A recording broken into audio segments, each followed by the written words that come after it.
하나님께서 이 시간 주시는 말씀은 하박국서 1장 12절부터 2장 3절까지 말씀입니다. 우리 한 절씩 교독하도록 하겠습니다. 주님께서는 옛날부터 계시지 않으셨습니까? 나의 하나님, 나의 거룩하신 주님, 우리는 죽지 않을 것입니다. 주님께서는 우리를 심판하시려고 그를 일으키셨습니다. 반석이신 주님께서는 우리를 벌하시려고 그를 채찍으로 삼으셨습니다.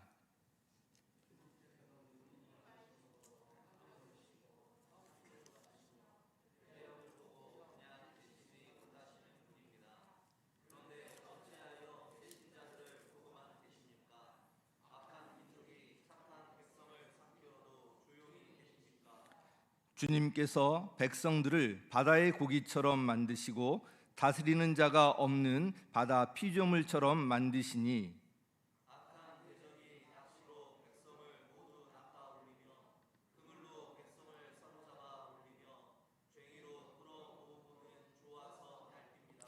그러므로 그는 그 그물 덕분에 넉넉하게 살게 되고 기름진 것을 먹게 되었다고 하면서 그물에다가 고사를 지내고 쟁이에다가 향을 살라 바칩니다. 그가 그물을 걸고 나서 곧 이어 무자비하게 그 백성을 죽이는데 그가 이렇게 해도 되는 것입니까? 내가 초소 위에 올라가서 서겠다. 망대 위에 올라가서 나의 자리를 지키겠다. 주님께서 나에게 무엇이라고 말씀하실지 기다려보겠다. 내가 호소한 것에 대하여 주님께서 어떻게 대답하실지를 기다려보겠다. 주님께서 나에게 대답하셨다. 너는 이 묵시를 기록하여라. 판에 똑똑히 새겨서 누구든지 달려가면서도 읽을 수 있게 하여라. 함께 읽겠습니다. 이 묵시는 정한 때가 되어야 이루어진다. 끝이 곧 온다는 것을 말하고 있다. 이것은 공연한 말이 아니니 비록 더디더라도 그 때를 기다려라. 반드시 오고야 만다. 늦어지지 않을 것이다. 아멘. 오늘 이 예배는 온라인으로 각 가정에서 함께 온 가족 예배로 드리고 있습니다. 지금 생방송으로 드리고 생방송 후에는 또 문자가 전달될 텐데, 그러면 녹화 방송으로 12시에 원래 우리 2부 예배 시간에 녹화 방송으로 시청 가능하겠습니다. 그 이후에는 설교 영상만 올라가게 되겠습니다. 예배 시간을 지켜서 함께 참여해 주시면 좋겠습니다. 오늘 설교 제목은 더디더라도 기다려라 라는 제목입니다. 우리 같이 한번 따라해 보실까요? 더디더라도 기다려라. 시작. 네. 이 하박국서는 하박국의 호소와 이에 대한 하나님의 대답 형식으로 기록되어 있습니다. 지난 주일에 그 첫 번째 하박국의 호소와 이에 대한 하나님의 대답을 기초로 말씀을 전했습니다. 하박국은 주님 앞에 호소합니다.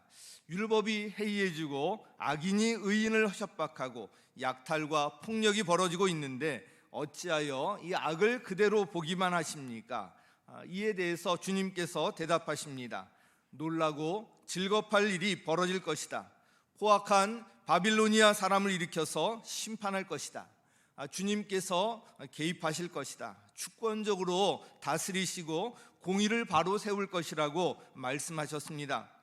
그래서 설교 제목을 놀랍고 즐겁할 일 가운데서라고 정하고요, 그 가운데서 우리가 어떻게 할 것인가에 대해서 말씀을 전했습니다. 한마디로 하나님을 온전히 신뢰하고 의지하라는 것을 말씀드렸고요, 두 가지 적용점을 말씀을 드렸습니다. 아마 기억하실 텐데, 첫 번째는 나라와 민족을 위해서 느헤미야의 심정으로 기도하라는 것이고요, 둘째로는 십자가 앞에서 나 자신을 돌아보라는 것이었습니다. 한 주간 동안 이 말씀을 붙들고 사셨으리라고 믿습니다. 오늘 이제 본문 들어가기 전에 우리가 한번 같이 찬양하고 오늘 말씀을 보실 텐데요, 나의 사랑, 나의 생명, 나의 예수님, 우리 주님 앞에 우리 각 가정에서 예배드리지만 정말 마음껏 사랑을 고백하고 이 시간 함께 했으면 좋겠습니다. 마음을 다해서 주님 앞에 고백하며 찬양합니다.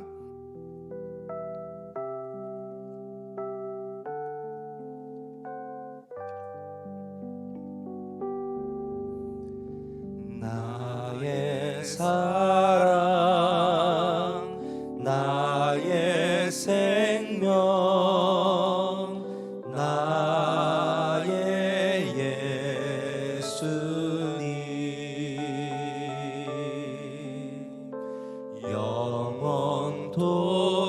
영원토록 정성 다해 사랑합니다.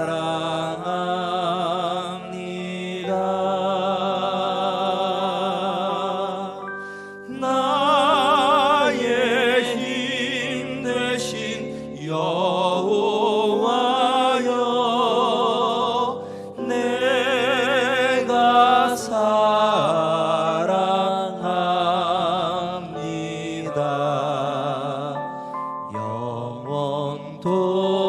영원토록 정성 다해 사랑합니다. 한 번 더 찬양합니다. 나의 사랑. 나의 사랑 나의 생명 나의 예수님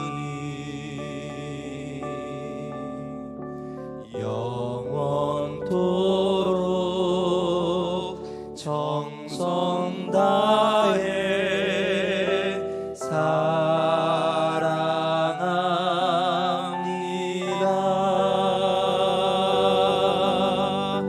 나의 힘 되신 여호와여 내가 사랑합니다.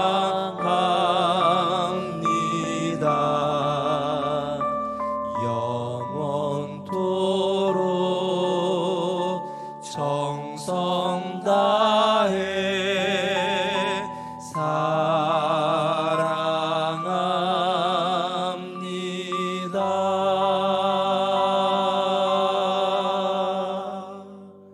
아멘.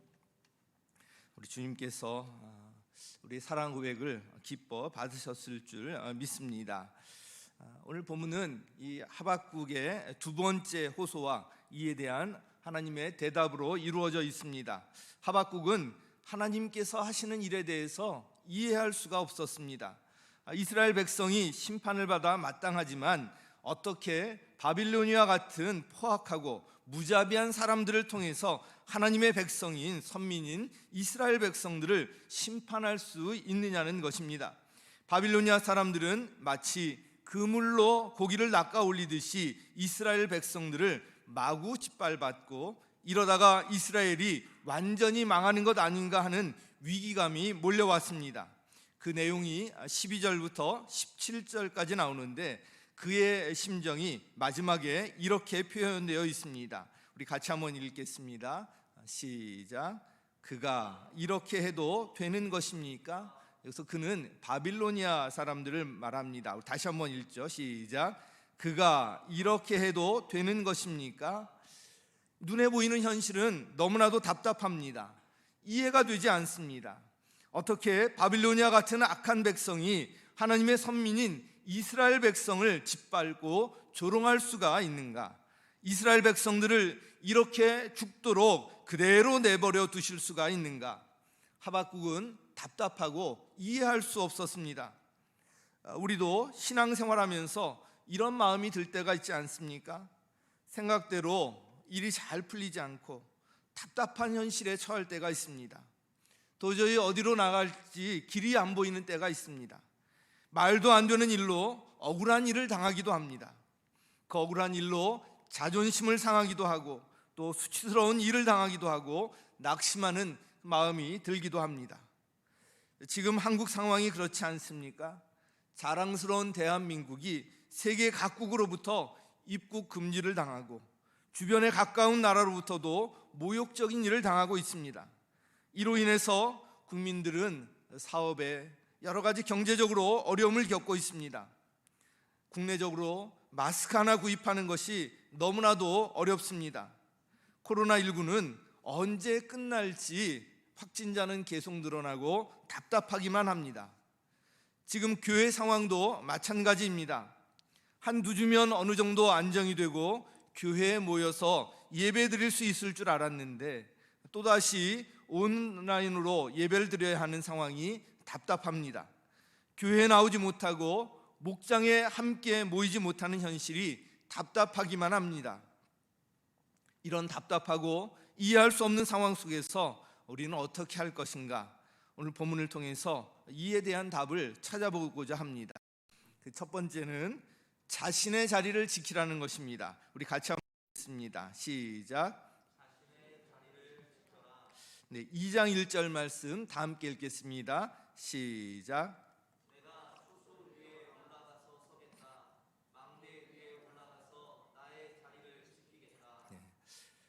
이해할 수 없는 현실 속에서 하박국이 택한 것은 망대 위에 올라가서 자신의 자리를 지키는 것이었습니다.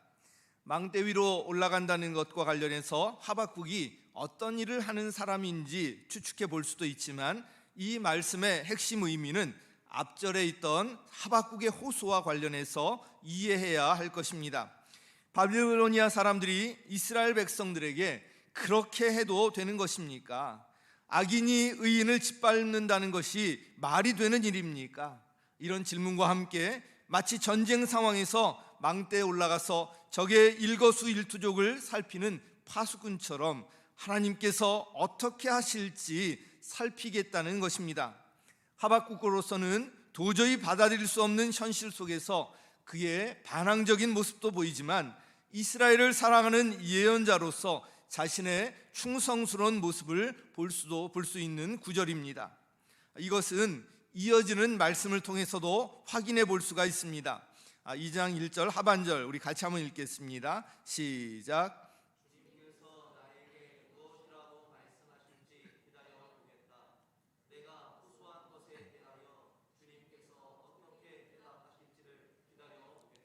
아멘.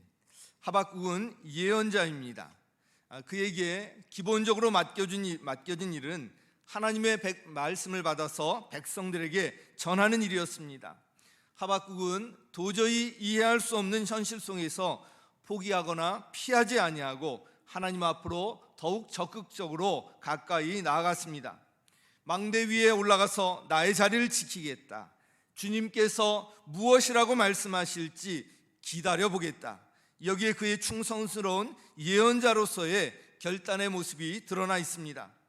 이 말씀은 오늘 우리에게도 그대로 적용되는 말씀입니다. 아무리 힘들고 억울한 일을 당해도 어떤 상황과 환경 속에서도 우리가 꼭 기억할 것이 바로 이것입니다. 바로 자신의 자리를 지키는 것입니다.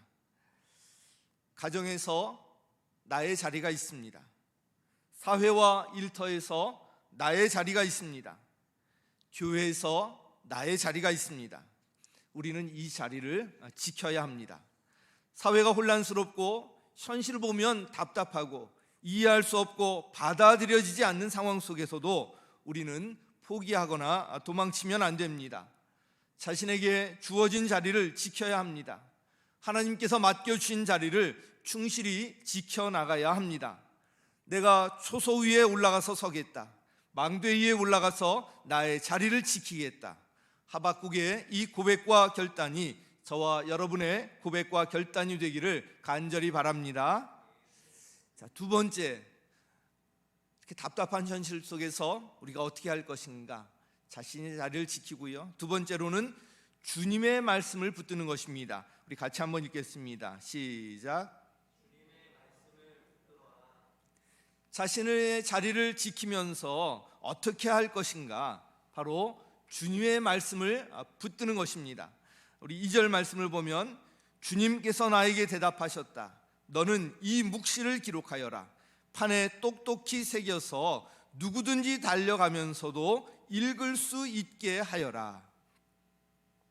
이 말씀을 읽으면서 첫 번째 오는 감동은 주님께서 하박국의 호소에, 이 기도에 대답하시고 응답하셨다는 것입니다. 하박국의 호소를 주님께서 외면하지 않으시고 대답해 주셨습니다. 주님께서는 우리의 기도에 응답하십니다. 할렐루야.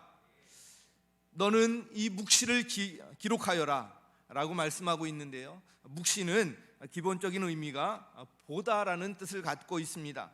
주님께서 보여주시는 것을 보는 것이 묵시입니다. 어떤 이상 중에 볼 수도 있고요, 주님께서 보여주시는 그것을 보는 것이 묵시인데, 다른 예언서에도 이 말이 같은 맥락으로 언급되어 있습니다.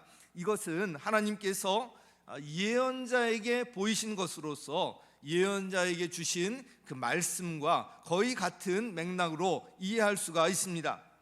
주님의 말씀을 똑똑히 판에 새기라고 말씀하고 있는데요, 이것은 아주 명백하게 누구나 이해할 수 있도록 분명하게 기록하라는 말씀입니다.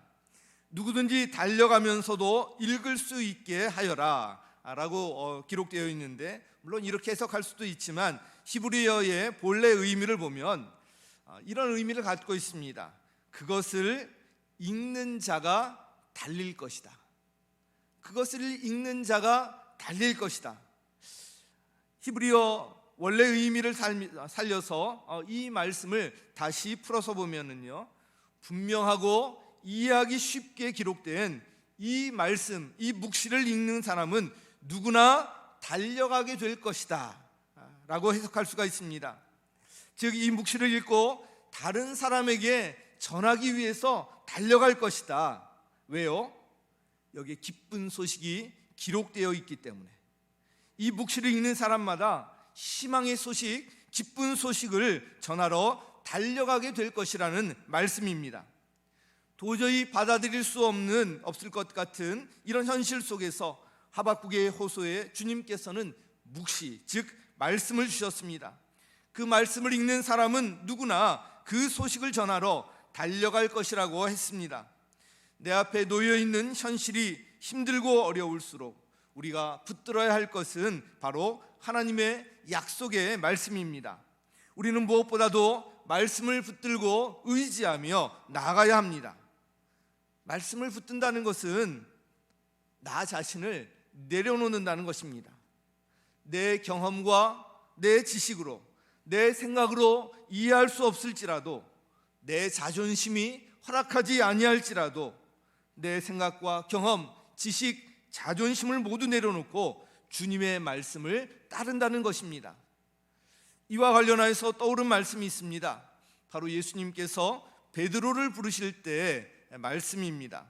예수님께서는 베드로를 제자로 부르실 당시에 그는 갈릴리 호수에서 고기를 잡고 있었습니다. 아직 시몬이라고 불리고 있었는데요, 밤새도록 고기를 잡으려고 애를 썼으나 한 마리도 잡지 못하고 돌아와서 배에서 내려서 그물을 씻고 있었습니다. 그런데 예수님께서 배에 올라 무리를 가르치신 후에 베드로에게 말씀하십니다. 깊은 데로 나가서 그물을 내려 고기를 잡아라. 업으로 잔뼈가 굵은 베드로로서는 받아들이기 힘든 말씀이었습니다. 밤새 고기를 잡으러 나갔다가 허탕치고 돌아와서 그물까지 씻었는데 지금 다시 깊은 데로 나가봤자 고기를 못 잡을 것이 뻔한데, 밤새 고기잡이하고 지금 얼마나 피곤한데, 예수님의 말씀은 어부인 베드로에게는 경험적으로, 상식적으로, 그리고 현실적으로 여러 가지로 말도 안 되는 것이었습니다. 그럼에도 불구하고 베드로는 예수님의 말씀대로 합니다. 누가복음 5장 5절 우리 같이 한번 읽겠습니다. 시작. 선생님, 우리가 밤새도록 애를 썼으나 아무것도 잡지 못했습니다. 그러나 선생님의 말씀을 따라 그물을 내리겠습니다. 자, 여기 보면 그러나라고 기록되어 있습니다. 믿음은 우리의 경험과 이성과 상식, 현실을 초월하는 것입니다. 그리고 그 중심에 바로 주님의 말씀이 있습니다. 말씀을 따라 그물을 내리겠다. 믿음은 주님의 말씀을 따르는 것입니다. 즉 주님의 말씀을 붙드는 것입니다. 그럴 때 놀라운 반전과 기적을 경험하게 될 것입니다. 이어지는 5장 6절에서는 이렇게 말씀하고 있습니다. 같이 한번 더 읽겠습니다. 시작.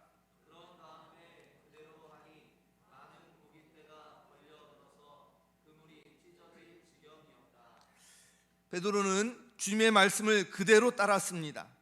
그리고 놀라운 기적을 경험합니다.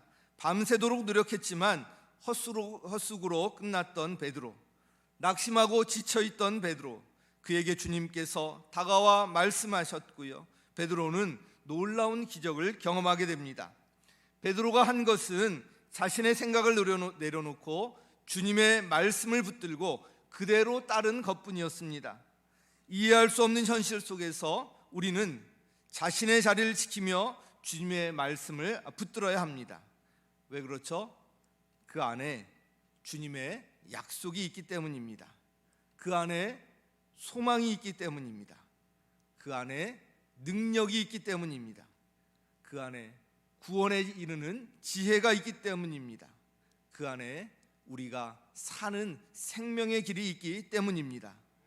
자신의 생각과 자신의 경험, 지식, 자존심, 현실의 장벽 등 모든 것을 내려놓고 주님의 말씀을 붙드시기를 바랍니다. 이렇게 답답한 현실 속에서 우리가 어떻게 할 것인가? 마지막으로 본문을 통해서 알 수 있는 세 번째는 비록 더디더라도 기다리라는 것입니다. 우리 같이 읽겠습니다. 시작. 비록 더디더라도 기다려라. 자신의 자리를 지키며 말씀을 붙들고 어떻게 할 것인가? 그 말씀대로 순종하면서 그 말씀대로 이루어질 것을 믿고 기다리는 것입니다. 우리 3절 말씀 다시 한번 읽겠습니다. 시작.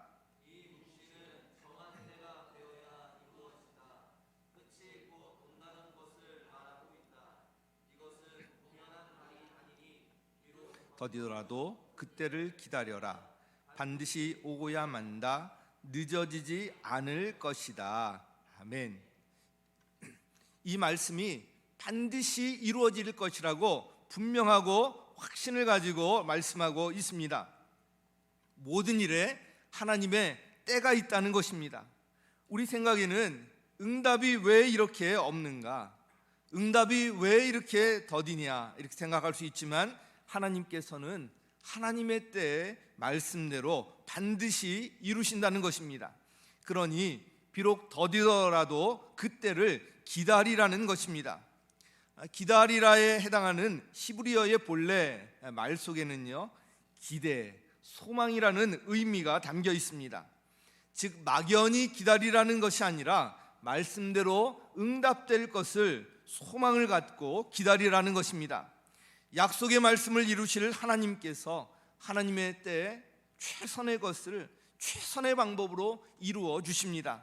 그러니 그것을 기대하며 소망을 품고 기다리라는 것입니다. 이 기대와 소망이 있는 한 우리 기다림은 지루하지 않습니다. 오히려 기다림은 설렘이 됩니다. 또한 이 기대와 소망이 있는 한 어떤 상황 속에서도 포기나 좌절은 없습니다. 이와 관련하여서 주의할 것이 있습니다.